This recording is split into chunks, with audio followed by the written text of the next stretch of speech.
collective, hear me, there is this deep sense of revelation, a deep integration that is happening to you right now.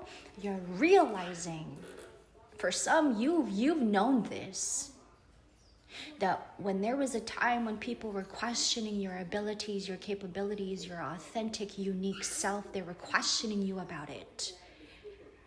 But you knew at that time you were seeing them above them. So at that time when they were manipulating you, at that time when they took advantage of trying to control you, try to control the situation that you were in, you had already seen them. You were seeing them manipulating you and controlling you. You just kept your mouth shut. Instead, they were lucky enough to have you in their presence while they were controlling you. You see, collective, you're realizing, perhaps in this season, you're realizing that the people that were trying to get a hold of your situation and try to control yourself, your situation at that time, they were controlling you. They were doing it to themselves. There wasn't a point where you stepped in and tried to manipulate or control a situation or somebody. No, that was never your intention. You're realizing now there's a great, deep revelation that is happening to you. I'm speaking to somebody here who has been bullied, controlled, manipulated for a really long time, but you had seen this happen. Every step of the way, you've seen these people control you and manipulate you. And in their mind, they're thinking that they're getting to you. For some, it's some people that were trying to humble you and they thought they needed to humble you, but that wasn't their job to humble you. No. You see, I feel like this is where I step in and say that was a test, collective. Spirit was testing you and how you are responding to people who were controlling you and manipulating you. Spirit was telling you to hold yourself back from these people who were manipulating you and controlling you, but you seen them with your eye, controlling you and manipulating you, but you held yourself back. You had, there is really nothing that you can do when you are faced with somebody who is unconscious. You can't go face to face with somebody. You can't go into battle with somebody who is unconscious.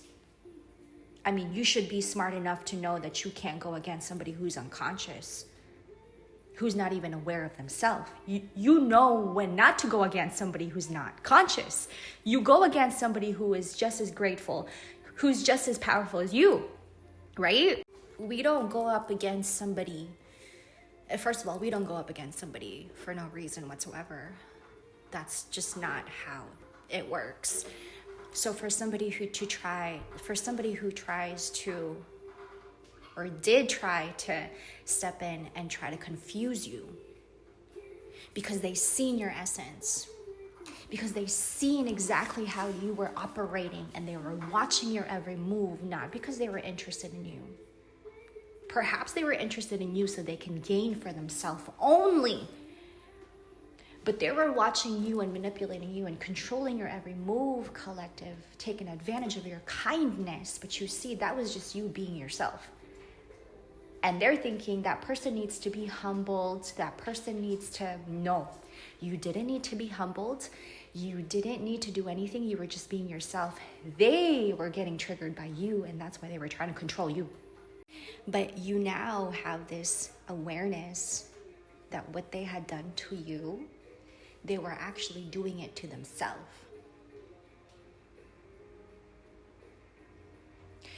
When somebody creates lies and then makes you a victim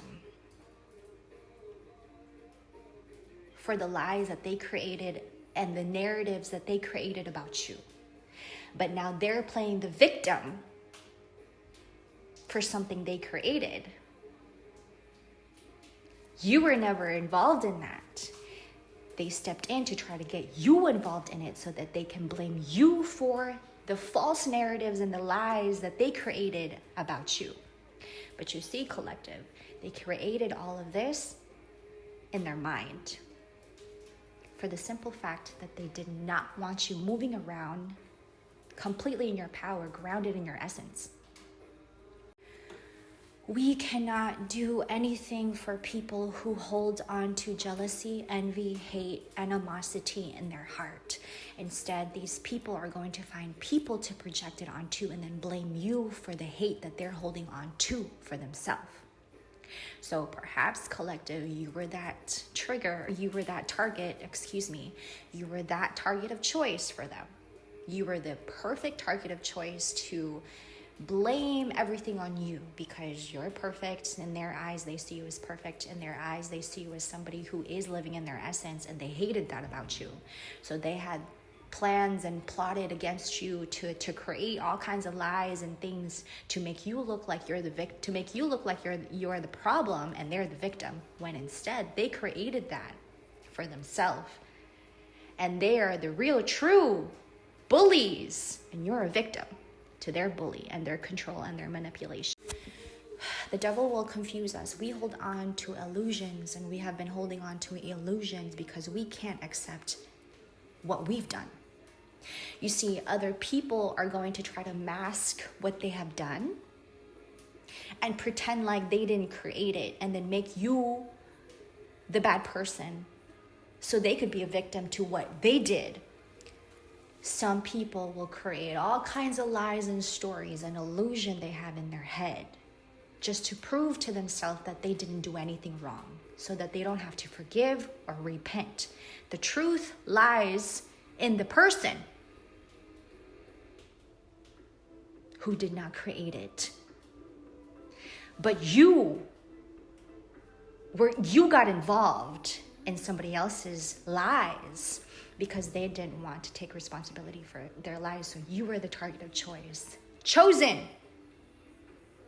Some people will not apologize. Some people will just not apologize for what they have done. Instead, they're going to turn it and then make it about you. And make you look like you're the enemy, when you had nothing to do with anything that they had created in the first place. Nothing at all. But they had picked you as a target of choice because they didn't want to admit to themselves that they did wrong, that they did evil.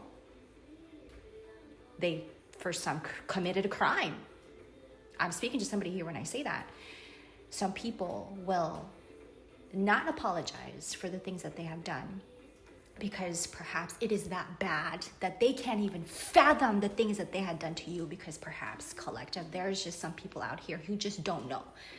So forgive them for not knowing how to love you properly.